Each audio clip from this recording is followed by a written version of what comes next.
A poor girl knocked and said, "They took my clothes, I will die." And on that frozen night, a quiet Amish man opened his door to a nightmare he never saw coming. Snow howled across the valley as she collapsed on his porch, half frozen, whispering of men who'd robbed her of everything but shame.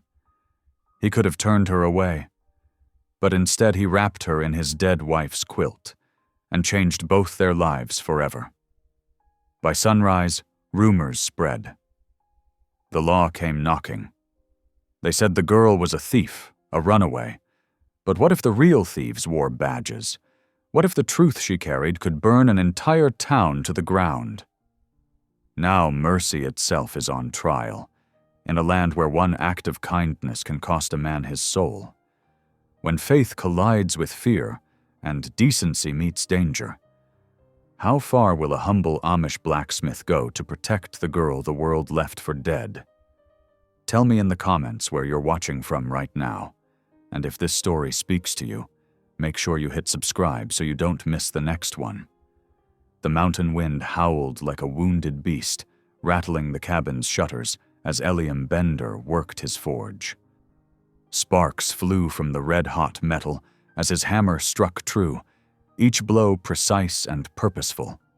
The familiar rhythm of steel on steel usually brought him peace, but tonight his thoughts wandered to Sarah, his departed wife. 3 years had passed, yet the ache remained fresh as winter frost. The lamp's golden light caught the simple pewter bowl on his table, steam rising from his evening meal of bean soup. Eliam's large, calloused hands folded together as he bowed his head. "Dear Lord, I thank thee for this bounty." His prayer was cut short by desperate pounding at his door. The sound echoed through the cabin like thunder. Eliam rose quickly, his worn boots creaking against the wooden floor.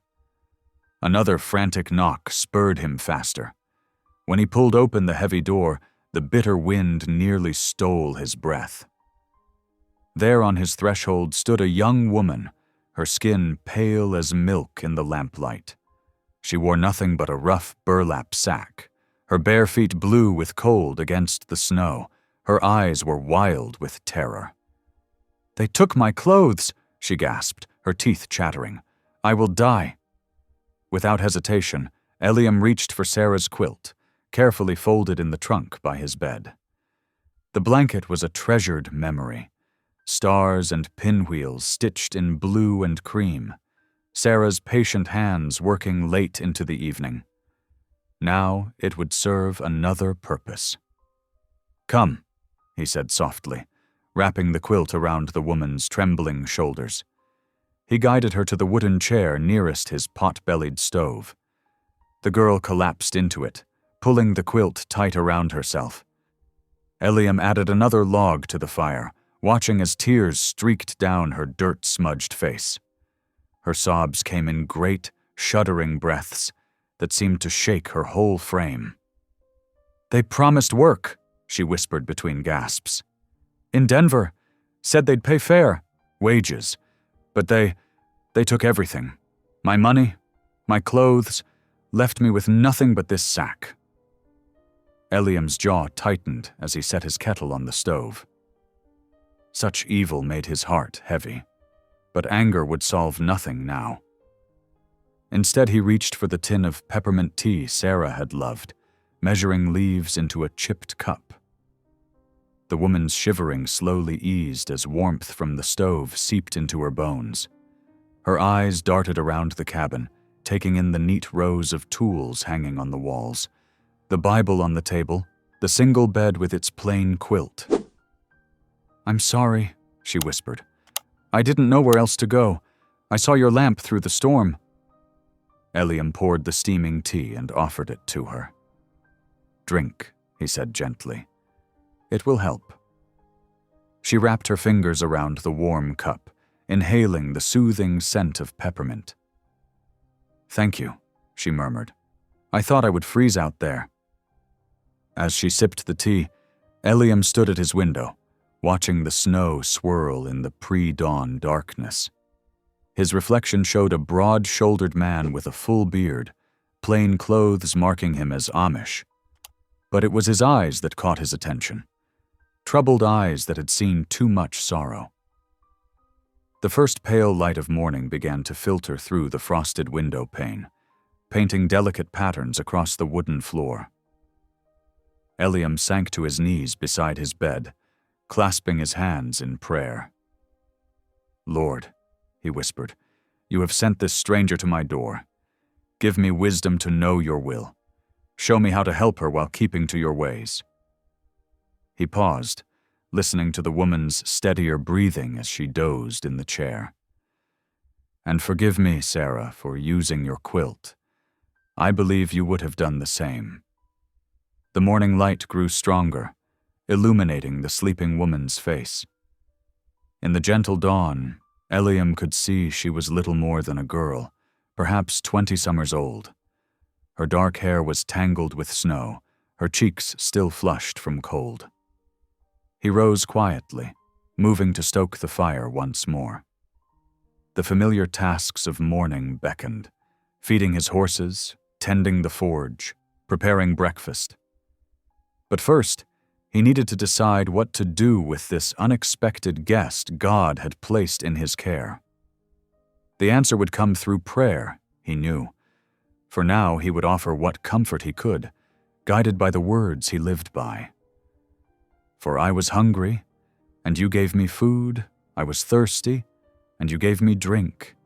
I was a stranger, and you welcomed me." The pale winter sun crept over the mountains, casting long shadows across the snow-covered valley. Callie stirred in the wooden chair, Sarah's quilt still wrapped snugly around her shoulders. The sharp crack of an axe splitting wood echoed from outside, while the warm aroma of cooking porridge filled the cabin. Her stomach growled, but she stayed motionless, watching steam rise from the iron pot on the stove. The food tempted her, yet accepting it felt like taking something she didn't deserve. Through the frosted window, she could see Eliam's broad shoulders moving steadily as he chopped wood, his plain black coat stark against the snow. When he returned, arms laden with split logs, Callie straightened in her chair. "Sir, I don't mean to take advantage of your kindness." Eliam set the wood beside the stove and ladled porridge into 2 bowls without comment. He placed one before her, along with a spoon and a small jar of honey. "Eat," he said simply. "The body needs strength to heal." His quiet acceptance unsettled her more than harsh words would have. Callie picked up the spoon with trembling fingers and took a small bite. The warm porridge seemed to thaw something frozen inside her. Later, as morning light filled the cabin, Eliam noticed her shivering despite the quilt. He opened a wooden chest and withdrew a simple gray shawl, carefully folded. His fingers lingered on the wool for a moment before he offered it to her. "It was Sarah's, my wife's. She would want it used." Callie wrapped the shawl around her shoulders, noting the fine, even stitches along its edge. One corner had come loose, the thread hanging free. "The hem is coming undone," she said. "I could mend it if you have needle and thread." Eliam found his wife's sewing basket, watching as Callie's sure fingers threaded the needle. Her stitches were neat and small, speaking of years of practice. As she worked, words began to spill out like water from a cracked pitcher. "I was raised on a farm in Kansas," she said, eyes fixed on her stitching. "When Papa died, I had nowhere to go. 2 men said they needed serving girls for their restaurant in Denver." Her voice caught. "But it wasn't a restaurant. It was a saloon." Eliam sat quietly at his workbench, hands folded, listening without judgment as she continued. "Last week, one of the men tried to force himself on Mary. She's barely 16. Callie's needle paused. "I hit him with a bottle. We ran, but they caught Mary. I got away, but they took everything. My clothes, my savings, everything I had." Tears splashed onto the gray wool. "I'm not what you think. I'm not pure like your wife was." "God sees the heart," Eliam said softly, "not the past." Through the day, Callie helped with small tasks, washing dishes, sweeping the wooden floor, folding clean linens. As evening approached, she gathered her courage. "I'll leave at first light tomorrow. I've imposed enough." Eliam glanced out the window where dark clouds were gathering. The wind had begun to rise again, rattling the shutters. "The Lord hasn't cleared the road yet," he said.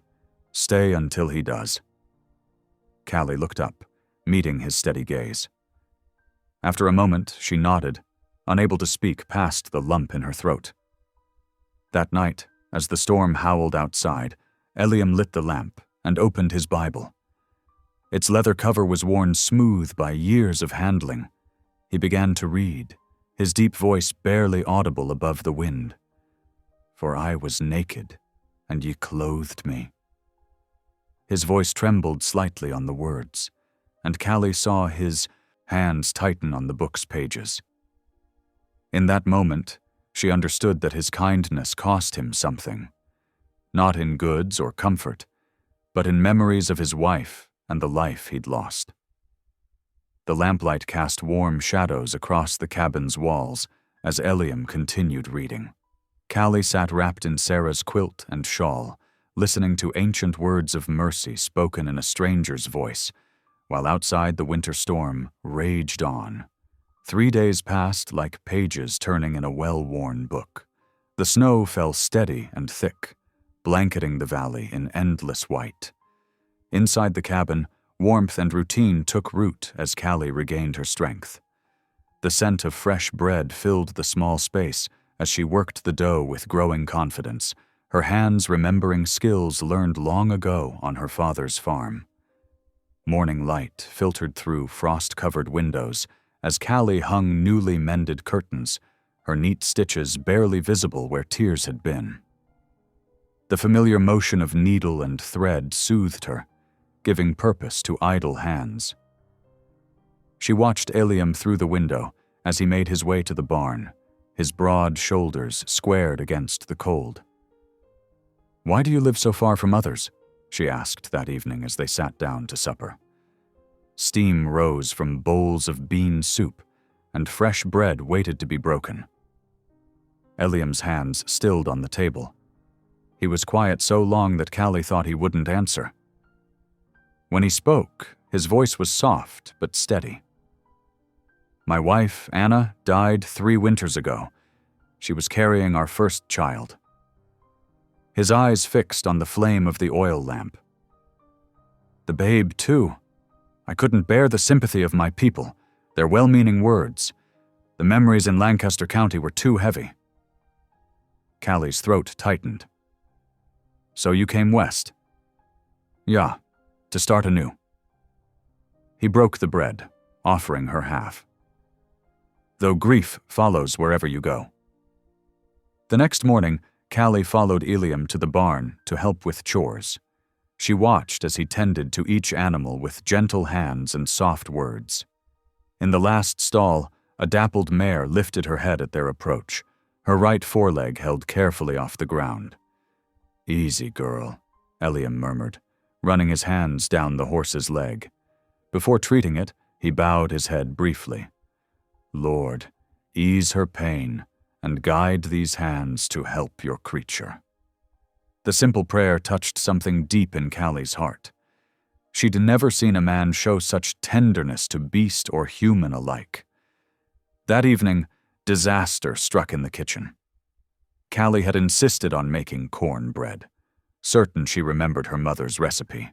The smell of burning filled the cabin as she pulled the cast-iron skillet from the oven, revealing a blackened, smoking lump. "Oh, Lord," she gasped, fanning at the smoke with her apron. "I've ruined it completely." To her surprise, a low chuckle came from Eliam. "Looks like the bread got away from you." "It's not funny." But Callie found herself laughing too, the sound strange and wonderful in her throat. I haven't burned bread since I was 12 years old."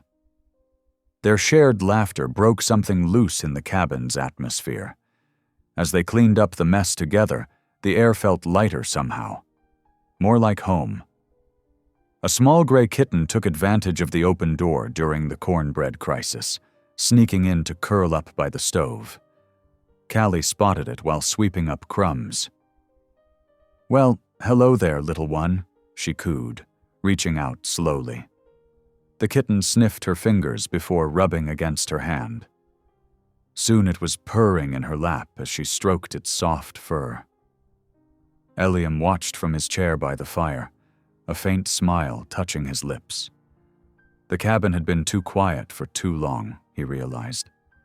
Callie's presence filled empty spaces he hadn't known were there. But peace, like morning frost, could be fragile. As twilight settled over the snow-covered valley, Eliam noticed movement through the window. A lone rider moving slow past the house, head turned their way. The man's posture spoke of searching, not simply passing by. Eliam moved quietly to close the shutters, his heart heavy with unease. Callie was humming softly as she washed the dishes, unaware. He didn't want to frighten her, but his hand lingered on the cabin's heavy door bolt. That night, Callie's screams shattered the darkness. Eliam woke instantly, hearing her thrash against the blankets on her pallet near the stove. "No, please, don't!" Her voice broke on a sob. Eliam lit the lamp with steady hands and began to pray aloud, his deep voice filling the cabin with ancient words of comfort.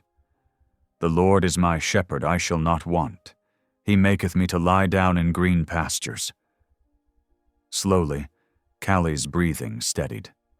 She sat up, shaking, the quilt clutched to her chest. "You're safe here," Eliam said firmly, keeping his distance but making sure she could see him clearly in the lamplight. "No one will harm you in this house. You have my word before God." Callie nodded, tears sliding down her cheeks. Outside, snow continued to fall, covering their tracks, while somewhere in the darkness, danger prowled like a wolf circling a flock. Morning brought a hesitant sun that turned the snow-covered valley into a sea of diamonds. Eliam worked in the barn, the rhythmic clang of his hammer echoing as he fitted new shoes to Farmer Miller's bay mare. Sweat beaded on his forehead despite the cold, and his breath came out in steady puffs of steam. The first knock froze him mid-swing.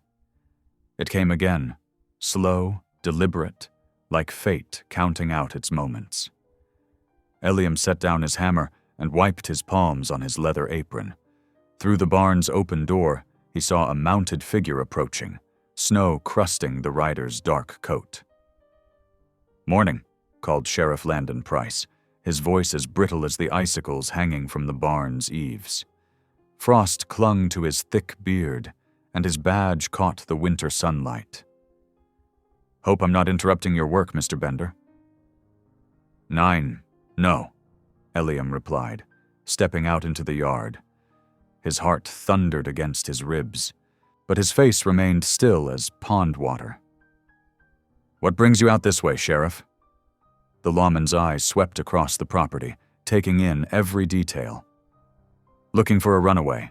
Saloon girl named Callie Sutton." He pulled a folded paper from his coat. "She's wanted for theft. Took a considerable sum from her employer in Kansas." Eliam clasped his hands behind his back, praying they wouldn't betray his tension. "I've seen no one," he said softly.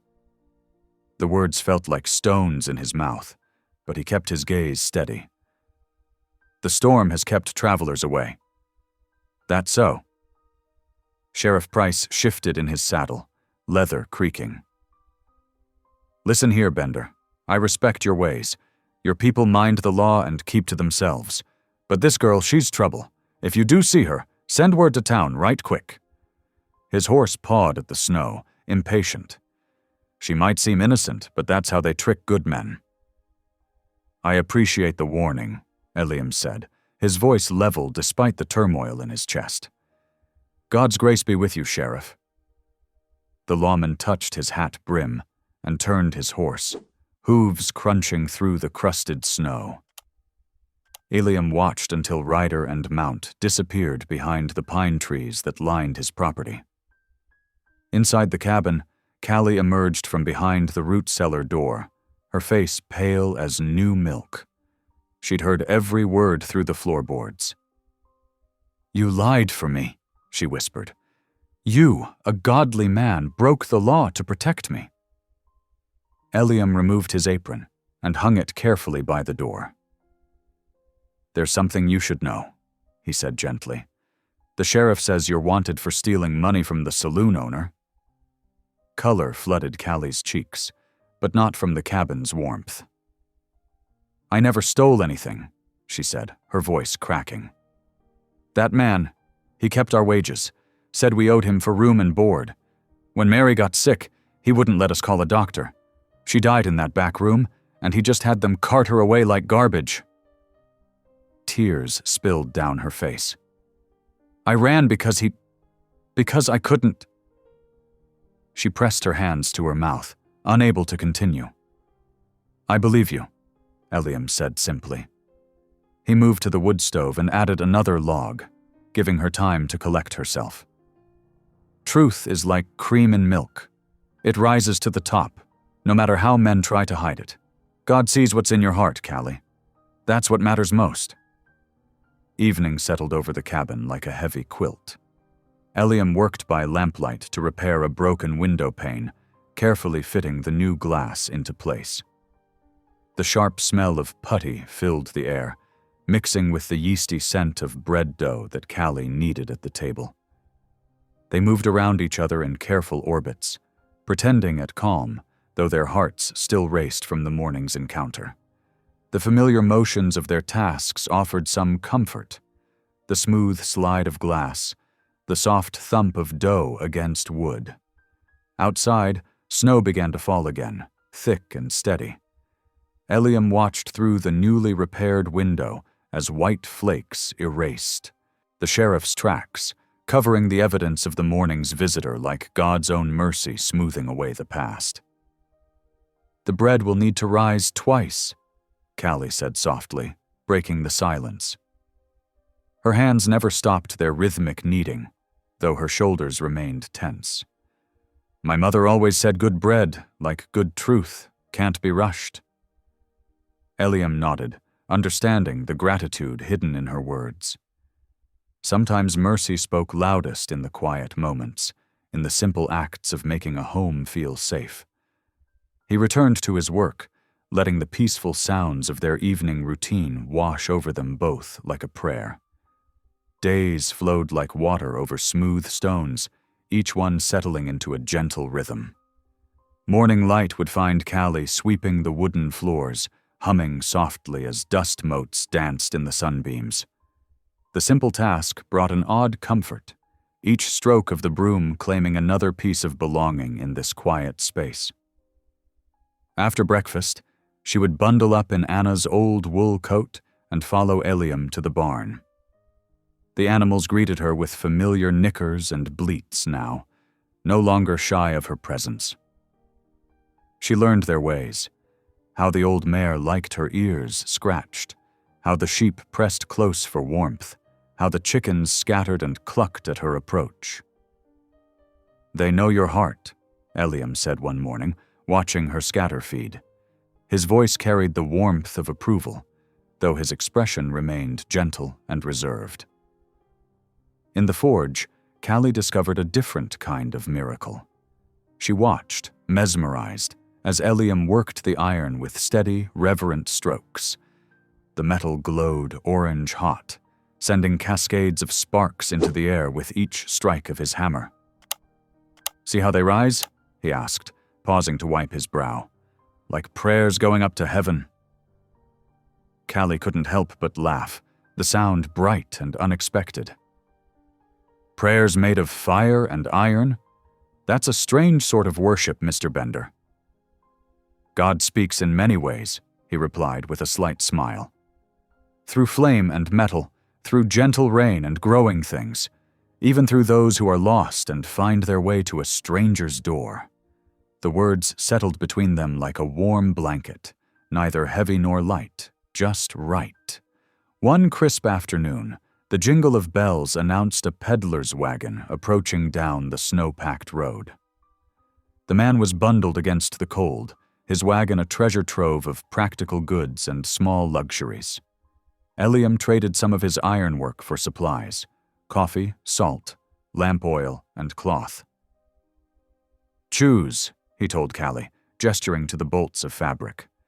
She hesitated, fingers hovering over the options before settling on a piece of blue cotton, soft as summer sky. "The color of hope," she whispered, more to herself than anyone else. Eliam nodded, understanding in his eyes. That evening, as the lamp cast golden light across the cabin's walls, Eliam brought out an old Bible primer. The leather cover was worn smooth with age and use, its pages soft at the corners. "You mentioned wanting to teach children," he said, setting it before her at the table. "Perhaps we could start with this." Callie traced the letters with trembling fingers. "I know some words," she admitted, "but reading proper like was never something I had time to learn." "Then we'll begin at the beginning." Eliam sat beside her, carefully showing how letters joined to form words, words to form sentences. His patience never wavered, even when she struggled with the harder combinations. The stray kitten that had adopted their cabin weeks ago curled up on the bench between them, purring contentedly. Its presence, like everything else in this unexpected sanctuary, felt right in a way Callie couldn't explain. "This feels like home," she said softly, surprising herself with the truth of it. "The first real home I remember, truth be told." She stroked the kitten's soft fur, avoiding Eliam's gaze. "Even the cat seems to know it."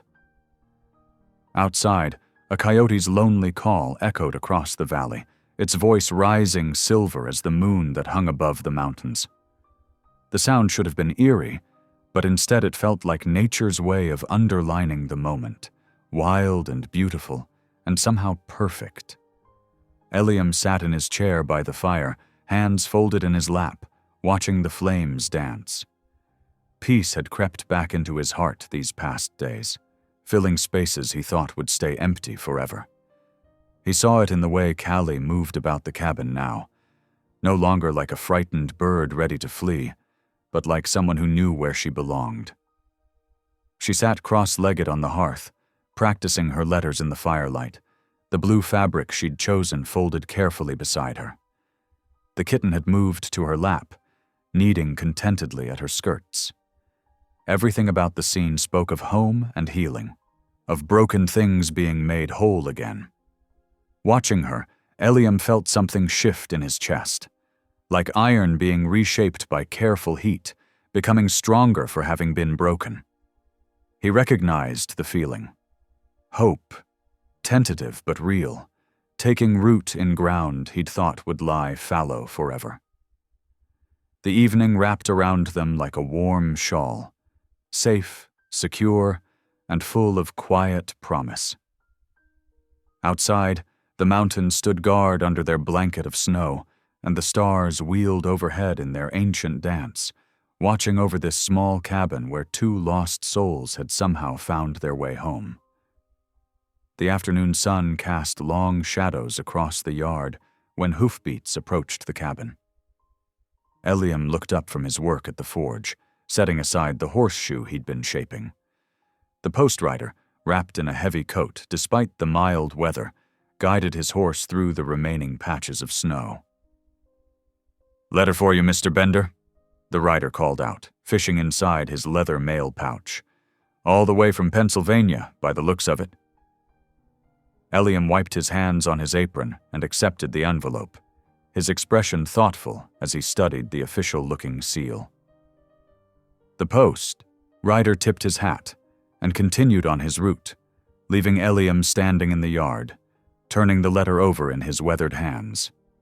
Inside the cabin, Callie had dinner warming on the stove. She'd learned to read the different sounds of Eliam's footsteps, and these were slower than usual, weighted with something more than physical tiredness. He hung his coat by the door and sat heavily in his chair, still holding the unopened letter. "Supper's almost ready?" Callie said softly, noting his distraction. She settled into her usual spot by the fire, a basket of darning in her lap. The familiar rhythm of needle and thread helped steady her own curiosity about the letter that seemed to trouble him so. As evening settled in, Eliam finally reached for the lamp. The golden light spread across the wooden table as he carefully broke the seal. Callie pretended to focus on mending socks, but she couldn't help noticing how his hands trembled slightly as he unfolded the paper. The silence stretched thin as he read. Outside, a spring wind whispered through the pines, and somewhere in the distance, a whippoorwill called. When Eliam finally spoke, his voice was rough with emotion. "My brother Simon," he said, the words coming slow and careful. "He's gone. Fever took him at Fort Garland." He looked up, meeting Callie's concerned gaze. "I hadn't seen him in years, not since I left Lancaster County." Callie set aside her mending, waiting for him to continue. The lamp flickered, sending shadows dancing across his troubled face. "There's more," he went on. "Simon had a son. The mother was Lakota. She passed in childbirth. The boy's at the mission now, waiting for family to claim him." His fingers tightened on the paper. "He's all alone." "How old is he?" Callie asked gently. "Just turned 4, according to this." Eliam stood and paced to the window, staring out into the gathering dusk. Taking him in, it would mean facing the church elders again. They made their feelings clear when I left after Anna died. Callie watched him struggle with the weight of it all. She thought of her own childhood, of empty beds and colder hearts. The fire snapped in the hearth, sending up a shower of sparks that reminded her of Eliam's words about prayers rising. "A child shouldn't have to pay for what came before," she said finally, her voice quiet but firm. "Not for his parents' choices, nor for old quarrels with church folk." She smoothed the fabric of her skirt, gathering courage. "You're Anna. Would she have hesitated to take in a child who needed love?" Eliam turned from the window, surprise and something deeper flickering across his face. "No," he whispered. "She would have already been preparing a place for him." Callie stood, moved by his pain and his goodness. "Then perhaps that's your answer." Their eyes met across the lamplit room, understanding passing between them. Without a word, they both knelt by Eliam's chair. The familiar posture of prayer came naturally, now as if they'd been sharing these moments all their lives instead of mere weeks. Eliam's deep voice filled the quiet cabin. "Lord, guide us in this. Show us the path of mercy." He paused, gathering his thoughts. "And watch over that little one until we can reach him?" Callie added her own silent prayer, her heart full of hope for this child she'd never met. The fire crackled softly beside them, its warmth a gentle reminder of home and healing. As they rose from prayer, she saw in Eliam's face that a decision had been made, one that would change all their lives in ways they couldn't yet imagine. The letter lay on the table between them, its news already reshaping their world. Outside, spring was slowly winning its battle against winter, much like hope was winning its quiet war against fear in their hearts. The stars still glittered in the pre-dawn sky as Eliam and Callie prepared the wagon. Their breath formed clouds in the cold air while they worked by lantern light. Eliam checked the harnesses twice, his movements careful and deliberate. Callie tucked extra blankets under the wagon seat, along with provisions for the journey. "Roads will be rough," Eliam said softly, helping her up onto the wooden seat. Ice makes deep ruts this time of year. Callie nodded, pulling her borrowed shawl tighter. We'll manage. She watched him climb up beside her, noting how his hands gripped the reins with purpose. The horses' hooves clopped against the frozen ground as they set out, leaving the cabin dark and silent behind them. The sun rose slowly over the mountains, painting the sky in gentle pinks and golds. The wagon creaked as it navigated the rutted trail, each bump and dip making them sway. They shared bread and dried apples at midday, speaking little but comfortable in their silence. As afternoon stretched toward evening, Callie finally voiced what had been on her mind. "Do you reckon everyone deserves a second chance?" she asked, her eyes on the distant hills. Eliam considered before answering. "The good book speaks of new mercies every morning." He clicked softly to the horses. "Seems to me that's proof enough." They made camp that night in a grove of bare aspens, their silver trunks ghostly in the firelight. Callie fell asleep wrapped in blankets near the fire, while Eliam took first watch. He found his gaze drawn to her peaceful face, remembering how she'd defended his orphaned nephew's right to belong. Something warm and unexpected had taken root in his heart, deeper than he'd meant to allow. The second day of travel brought them through valleys still touched with patches of snow. By late afternoon, the weathered buildings of Fort Garland came into view, the mission school standing apart from the military buildings. Sister Margaret, the mission matron, met them at the door. Her face showed the weariness of caring for many children, but kindness lived in her eyes.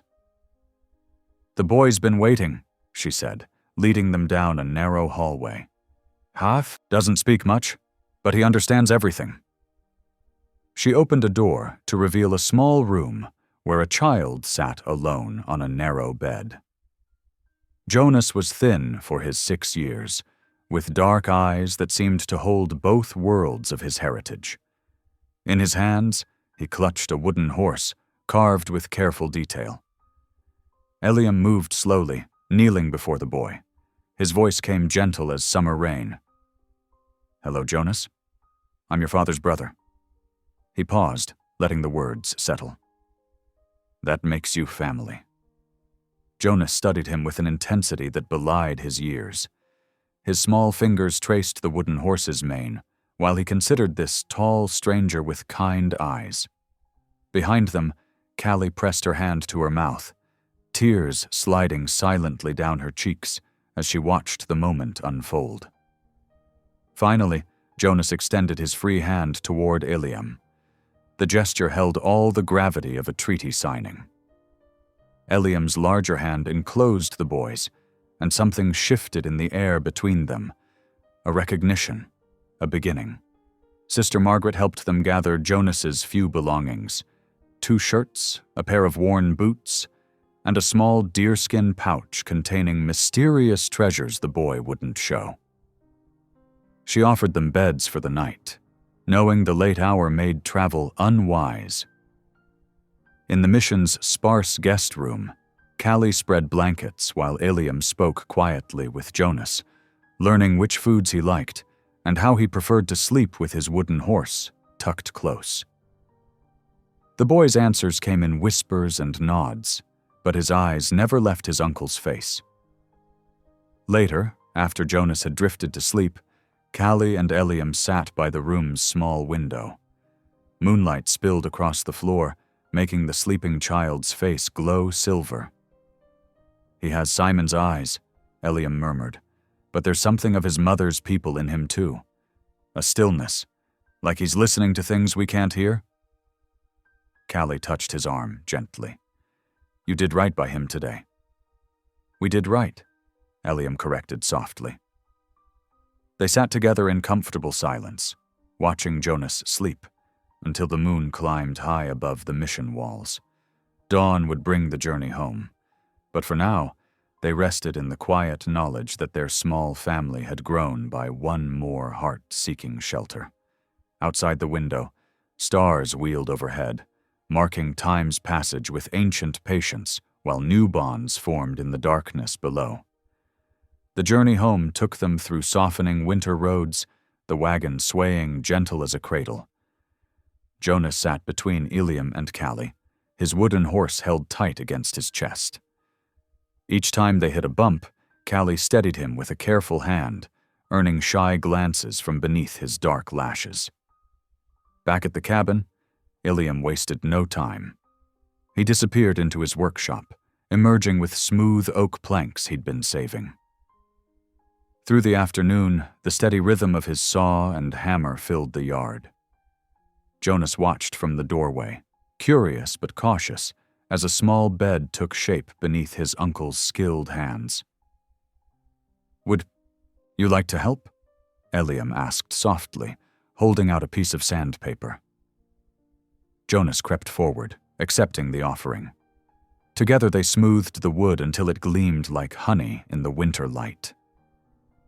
When Ilium lifted the finished bed into the corner of the main room, Jonas traced the clean lines with wondering fingers.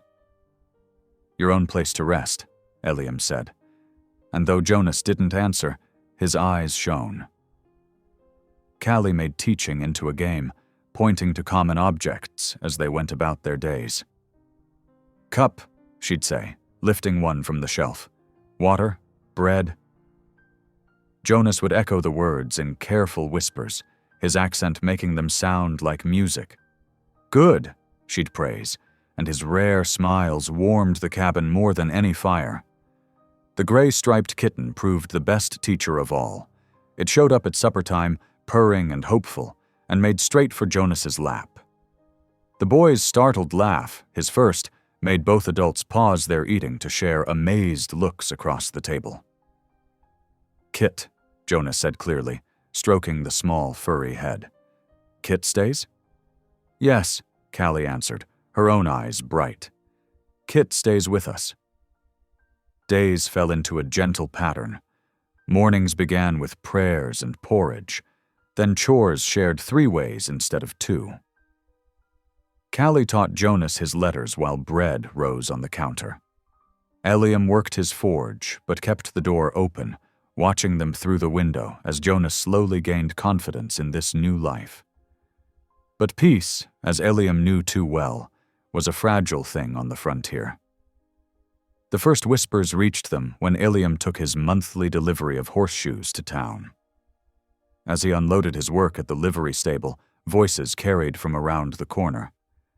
"Heard tell the Amish hermit's taken in strays," one man drawled.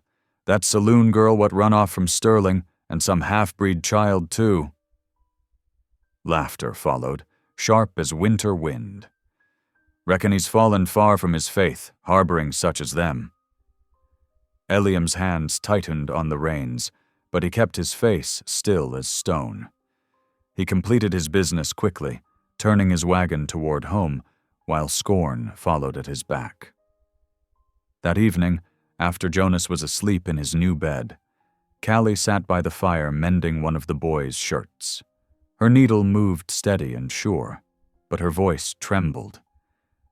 "They're talking in town, aren't they?" Ilium nodded, not trying to soften the truth. "They are." "Perhaps—" She hesitated, testing the words. "Perhaps Jonas and I should move on. Find somewhere folk won't judge him for his blood, or me for my past." The fire popped, sending sparks up the chimney. Ilium stood and crossed to the window, looking out at the darkness gathering around their home. When he spoke, his voice held the same quiet strength that shaped iron in his forge. "We'll stand where God planted us," he said. "This land is ours to tend. This home ours to keep." He turned to face her. "You and Jonas belong here as sure as any flower belongs in spring soil." Callie's hands stilled on her mending, tears brightening her eyes. "But the talk will only grow worse." "Let it." Ilium picked up his tools. "Words can't harm what God has blessed." The next morning brought fresh snow and a bitter wind. Ilium worked through the day, measuring and cutting new shutters for every window. Each board he hung was like a shield, not just against weather but against the world's harsh judgment. Jonas helped in his quiet way, handing up nails one by one. Callie brought them hot coffee and watched their work, understanding that each hammer stroke was a promise. They would face whatever came together. As evening settled around them, the cabin glowed with lamplight and warmth. Jonas sat on the floor with his kitten, practicing English words in a soft voice. Callie stirred soup on the stove, while Eliam read from his worn Bible. Outside, snow continued falling, but inside their fortress of love and faith, spring was already blooming. The Sunday morning dawned crisp and bright, sunlight glinting off fresh puddles where snow had melted. Eliam stood in the yard, watching Jonas feed the chickens while Callie hung wash on the line. The peaceful scene shattered at the sound of approaching hoofbeats. Pastor Weldon's black gelding kicked up mud as he rode up to the fence. The preacher sat straight-backed in his saddle, his leather-bound Bible clutched like a shield across his chest. His stern gaze swept over the homestead, taking in Jonas's dark hair and Callie's presence with obvious disapproval. "Brother Bender," he called out, not dismounting, "I've ridden from Taylor Creek to speak with you." Eliam wiped his hands on his work apron and stepped forward. "You're welcome to water your horse, Pastor." The preacher's mouth tightened beneath his neat beard. "This won't take long." He adjusted his grip on the Bible, holding it higher. "Word spread about your guests. As a man of God, I cannot stay silent." Callie froze by the wash line, a damp sheet clutched in her hands. Jonas edged closer to her, pressing against her skirts while the chickens pecked obliviously around their feet. "The law's still searching for that saloon girl from Sterling," Pastor Weldon continued, his voice carrying deliberately across the yard. "Harboring a fugitive is a serious matter, and taking in heathen blood." He gestured toward Jonas with his chin. "You invite judgment on yourself, Brother Bender, both earthly and divine." Eliam stood quietly, his hands relaxed at his sides. The only sound was the creak of leather as the pastor's horse shifted beneath him. "Have you forgotten your Amish teachings?" Pastor Weldon pressed. "Your own people cast you out once. Do you mean to further shame their faith by housing such as these?" A meadow lark called from the fence post, sweet and clear in the tense silence. When Eliam finally spoke, his voice was soft but firm as mountain stone. "I remember my teachings well, Pastor. Christ himself sheltered the unwanted. He ate with sinners and blessed the children others scorned." Eliam's eyes met the preacher's steadily. "I follow his example before any man's judgment." Callie had moved to stand in the cabin doorway, her face pale but chin lifted. Her hands trembled where they gripped her skirts, but she didn't retreat into the shadows. Pastor Weldon's face darkened. "Pride comes before a fall, Brother Bender. When trouble follows these strays to your door, don't expect the town's sympathy." He gathered his reins tight. "I'll pray for your misguided soul." "Thank you," Eliam answered simply. "I'll pray for yours as well." The pastor's mouth opened, then snapped shut.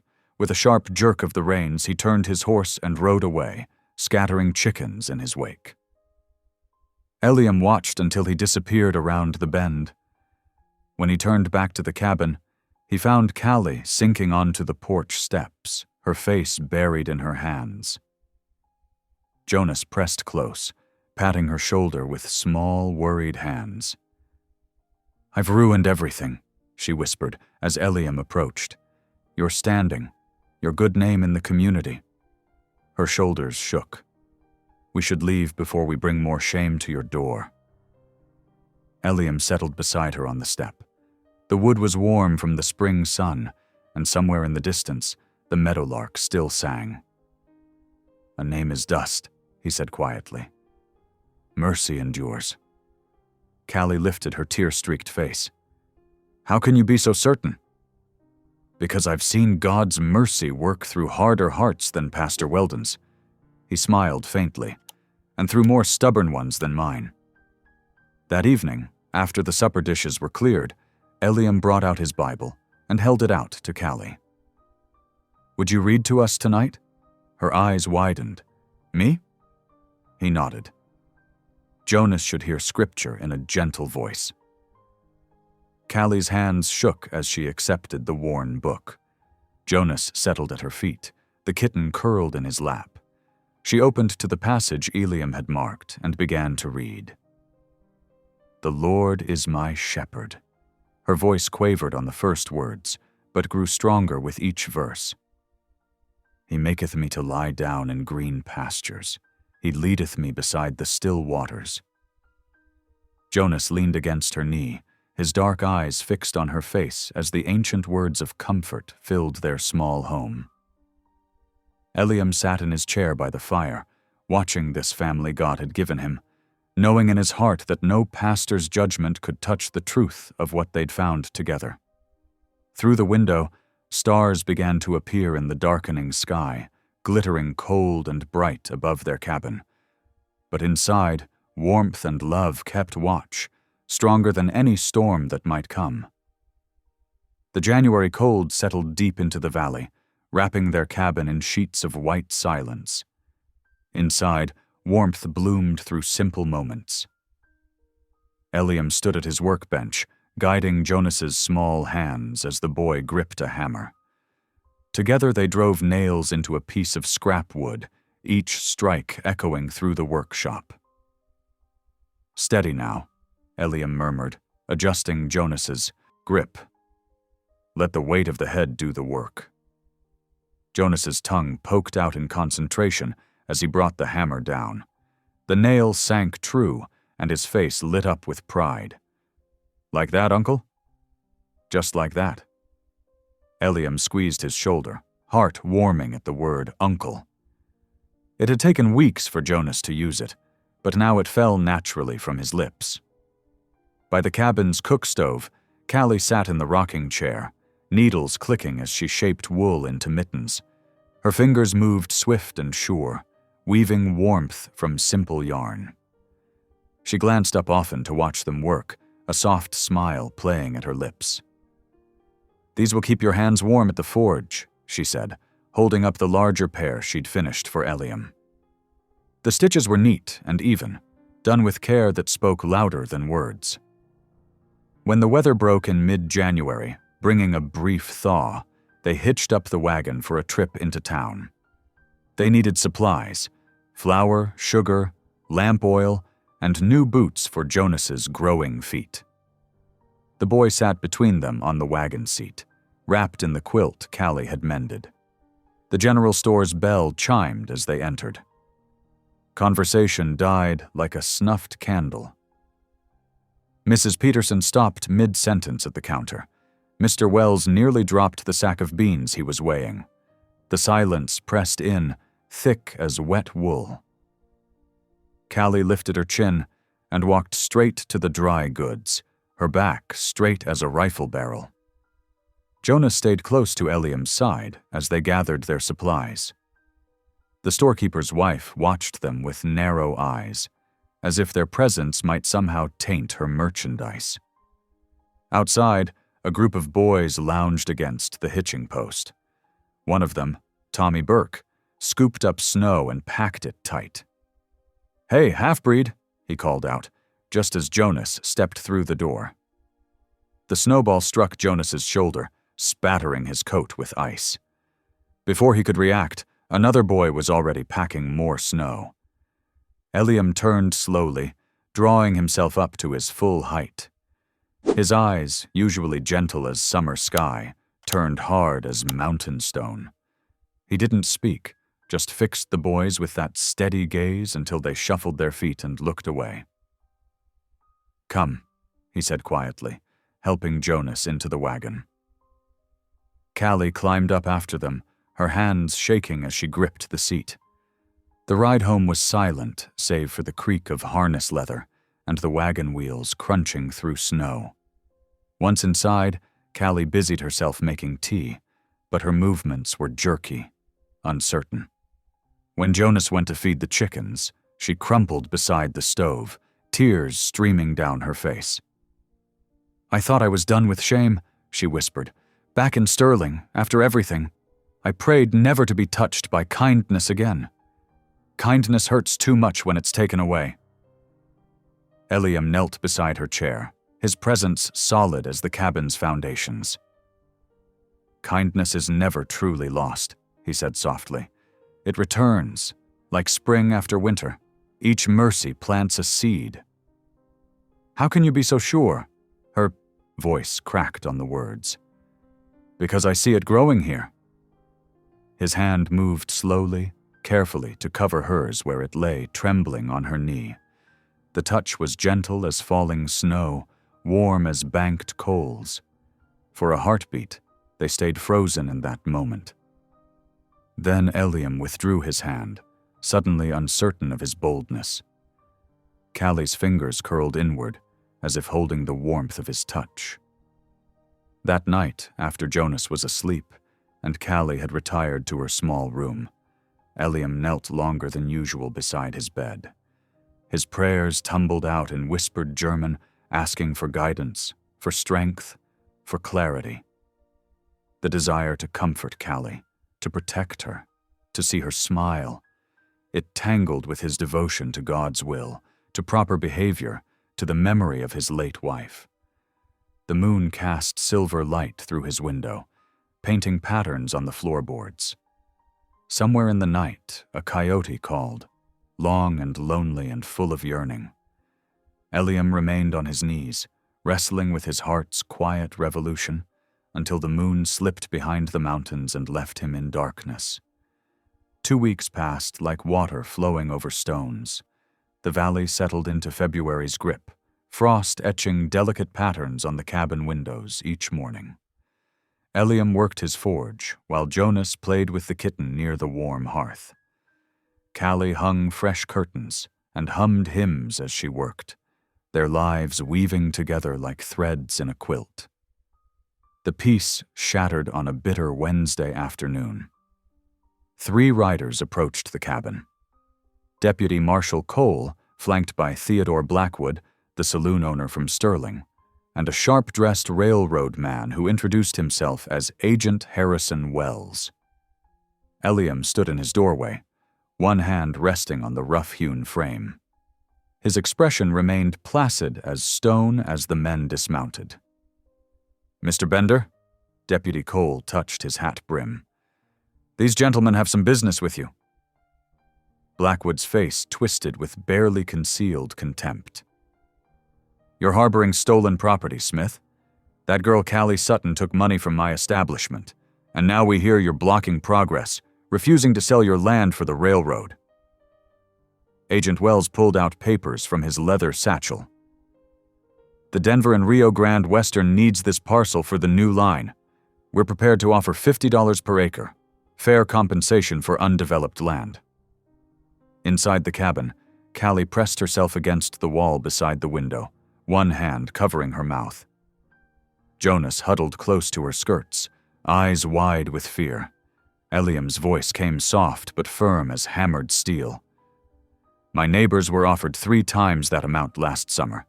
Proverbs speaks clearly about false weights and measures being an abomination to the Lord." "Now see here." Wells stepped forward, boots crunching in the snow. "We can do this the easy way, or the Lord's way is the only way I know." Eliam squared his shoulders. "This land feeds 3 souls and serves our community. It is not for sale." The deputy shifted uncomfortably in his saddle, while Blackwood's face darkened like a thunderhead. Wells carefully returned the papers to his satchel. "Sleep on it, Smith," Blackwood spat. "Things have a way of changing a man's mind." The men rode away, leaving only hoof prints in the crusty snow and a cold knot of dread in the pit of Eliam's stomach. That evening, He read psalms aloud while Callie mended by candlelight and Jonas dozed by the fire. None of them spoke of the visitors, but the threat hung in the air like smoke. The attack came near midnight. Eliam woke to the acrid smell of burning wood and Jonas's frightened cry. Through the window, orange light danced against the black sky. The barn was burning. "Callie!" he shouted, already pulling on his boots. She appeared in her doorway, face pale in the strange light. They rushed outside into bitter cold. The barn blazed like a torch against the star-filled sky, flames reaching hungry fingers toward heaven. Their breath came in white puffs as they ran for the well. "The horses!" Callie grabbed a bucket. Jonas appeared with wet blankets from the wash barrel. Eliam crashed through the barn door, coughing in the thick smoke. He managed to free the terrified horses, but the cow and chickens were already lost. The heat pressed against them like a living thing as they formed a bucket line, trying to save what they could. For 2 hours they fought the fire, their faces streaked with soot, clothes frozen stiff with sweat and well water. By the time the flames died to sullen embers, the barn was nothing but a blackened skeleton against the lightening sky. Dawn crept over the mountains, painting the snow pink and gold. Eliam walked the perimeter of the destruction, Jonas clinging to his hand. Near what remained of the east wall, something caught his eye. A charred wooden stake, the kind used by railroad surveyors to mark their claims. He kicked snow over it before Jonas could see. Callie stood amid the ashes, her face a mask of anguish. "This is my fault," she whispered. "All of it. The horses nearly died because of me." "No." Eliam reached for her, but she stepped back. "You've lost so much already. Your barn, your animals, your standing with the town." Her voice broke. "I won't be the reason you lose everything else." She turned and walked to the cabin, her shoulders bent as if carrying an invisible weight. Eliam wanted to follow, to tell her that buildings could be rebuilt, that God's grace was bigger than man's hatred. But Jonas needed tending, and the surviving animals required shelter before the next storm hit. He worked through the gray morning, salvaging what he could from the ruins. The boy helped silently, his small hands black with soot. They were so focused on their task that neither noticed the quiet sounds from inside the cabin. The soft footsteps, the gentle closing of drawers, the whisper of paper against wood. When Eliam finally went inside to check on Callie, he found only emptiness. Her shawl lay folded neatly on her chair, a corner of it still smelling faintly of smoke. On top lay a scrap of paper with 2 words written in careful script. "Forgive me." Eliam stared at the folded shawl, his heart turning to lead. Outside, the wind picked up, carrying the bite of coming snow.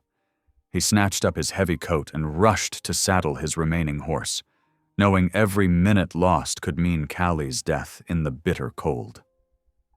Jonas tugged at his sleeve. "Where's Miss Callie?" "She's lost her way," Eliam said softly. "I need to find her before the storm hits." He lifted Jonas onto the wagon seat and drove quickly to the widow Henderson's place a mile down the road. The old woman had always shown kindness, never questioning why he'd taken in strays. She opened her door at his knock, took one look at his face, and nodded.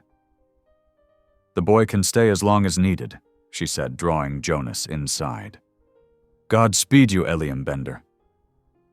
Snow began falling as Eliam rode out, thick flakes that quickly covered the ground. He followed the creek bed where faint footprints still showed in the mud near the water's edge. Callie would have taken this path. It led toward the railway station at Miller's Crossing. The morning aged into a gray afternoon. Wind whipped snow into his face as he pressed on, scanning the white landscape for any sign of movement. His prayers rose continuous as his breath. "Lord, guide my steps. Keep her safe. show me the way." Hours passed. His fingers grew numb on the reins.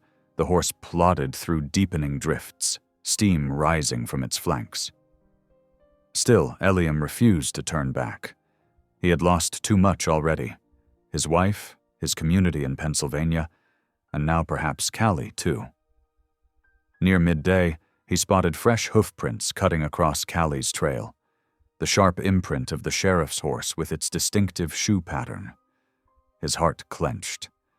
Had Price found her first? The tracks merged, heading toward the river bend, where the water ran swift beneath winter ice. The storm thickened until he could barely see 10 feet ahead. His horse nickered nervously at the sound of rushing water. Through the curtain of snow, Eliam made out 2 figures near the riverbank, one crouched, one lying still. "Over here!" Sheriff Price's voice carried on the wind. As Eliam dismounted and ran forward, he saw Callie lying unconscious, her lips blue with cold. The sheriff had wrapped her in his own coat. "She's innocent," Price said without preamble, his gruff voice heavy with regret. Blackwood confessed everything this morning after the fire. He's been skimming money for months, blamed it on the girls when the railroad investors started asking questions. The sheriff's weathered face showed genuine remorse. "He meant to drive you off your land, too. Wanted to sell it to the railroad himself for a profit." Eliam knelt beside Callie, touching her cold cheek. "She's nearly frozen. Found her about an hour ago, trying to cross where the ice was thin. She fell through, but I managed to pull her out." Price helped Eliam lift her carefully. "My horse went lame getting here. Figured someone would come looking for her." Together they carried Callie to Eliam's horse. He mounted first, then they lifted her up in front of him, her head lolling against his chest. He wrapped his coat around her, pressing her close to share what warmth he could. "The storm's dying," Price observed, looking at the sky. "I can make it back to town on foot. Get her home, Bender, and tell her she's clear of all charges. She can start fresh." Eliam nodded his thanks, then turned his horse toward home. The wind had indeed begun to fade, and the snow fell softer now. Callie stirred slightly in his arms, murmuring something he couldn't catch. "Hold on," he whispered, urging the horse carefully through the drifts. "Just hold on." The afternoon light was failing when they finally reached his cabin. Smoke rose from the chimney. Widow Henderson had sent someone to build up the fire. As Eliam carried Callie inside, he heard Jonas's excited voice. "Miss Callie, you found her!" They got her into dry clothes and wrapped in warm blankets near the stove.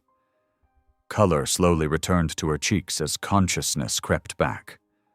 When her eyes fluttered open, they were filled with confusion and shame. "Why?" she whispered. "Why did you come after me?" Eliam took her cold hand between his warm ones. "Because you belong here. With us." He told her what the sheriff had said, watching hope dawn in her eyes like sunrise. "Free," she breathed the word as if testing its truth. "Really free?" Jonas crawled onto the bed beside her, curling against her side like the kitten that had first won her trust. "Stay, Miss Callie. Please stay." Outside, the storm's roar faded to whispers, then silence. Inside, by the warm stove, 3 souls found their way home through the darkness, guided by faith, mercy, and love, stronger than any winter storm. The morning sunlight filtered through frost-touched window panes as Callie stirred from her long sleep. Birdsong drifted in from outside, the first notes of approaching spring. Her eyes opened slowly, focusing on the familiar beams of the cabin ceiling. Eliam sat in the rough-hewn chair beside her bed, his broad shoulders slumped with exhaustion. Dark circles shadowed his eyes, testament to nights spent watching over her. When he saw her awake, Relief softened his weathered features. "How long?"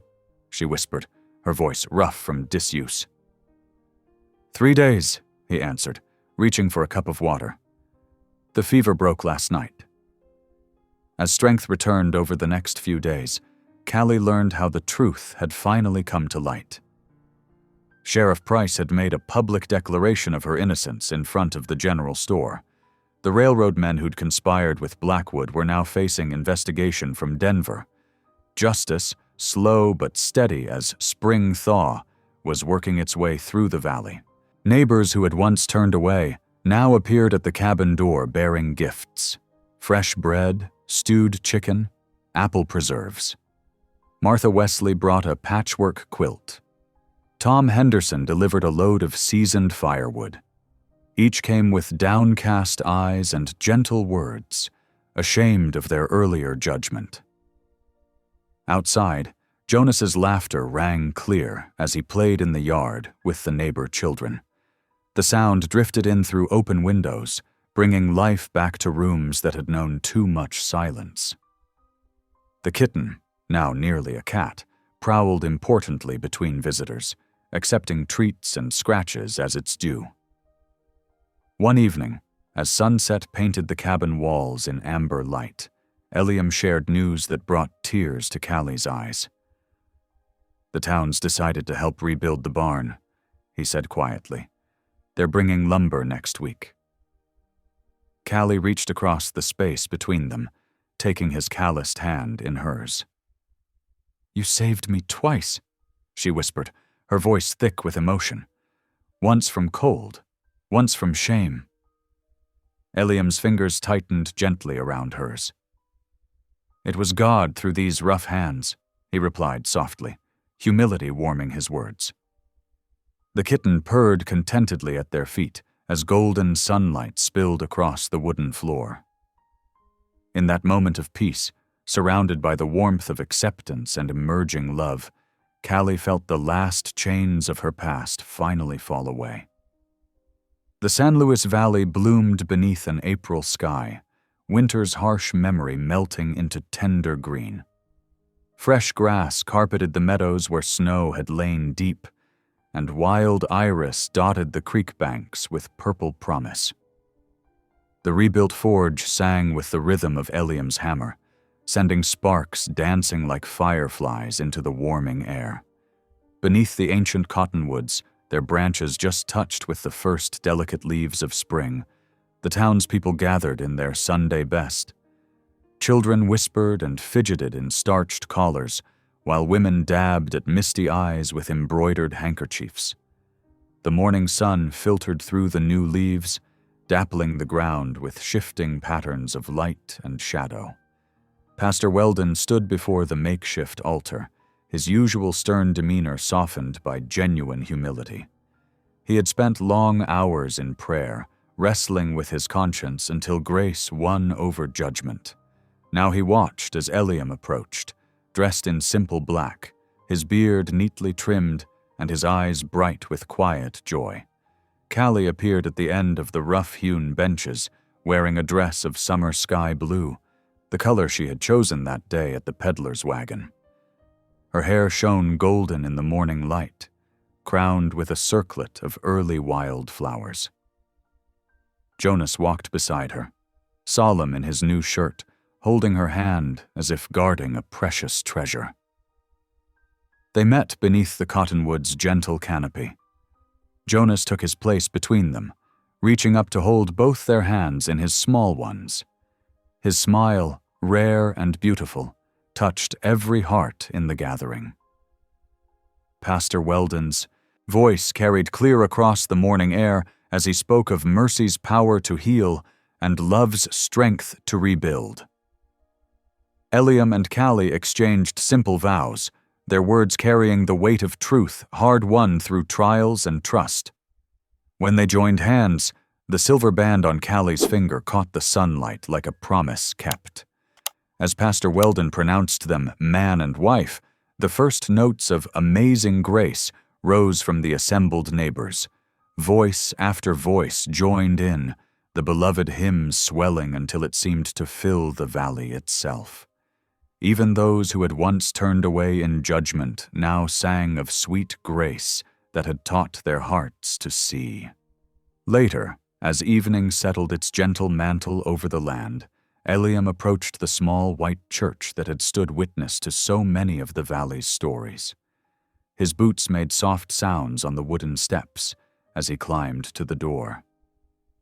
Inside, a single lamp cast its warm glow through the windows. He knocked softly, the sound echoing back to that desperate night when a stranger had pounded on his cabin door. When Callie turned from lighting the evening lamps, her smile held all the warmth of spring sunshine. "They took your peace once," Eliam said gently, crossing the threshold to take her hands in his.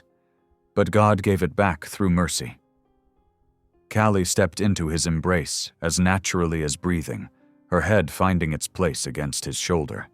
Through the open church door, lamplight spilled out onto the new spring grass, where Jonas played with the no longer tiny kitten.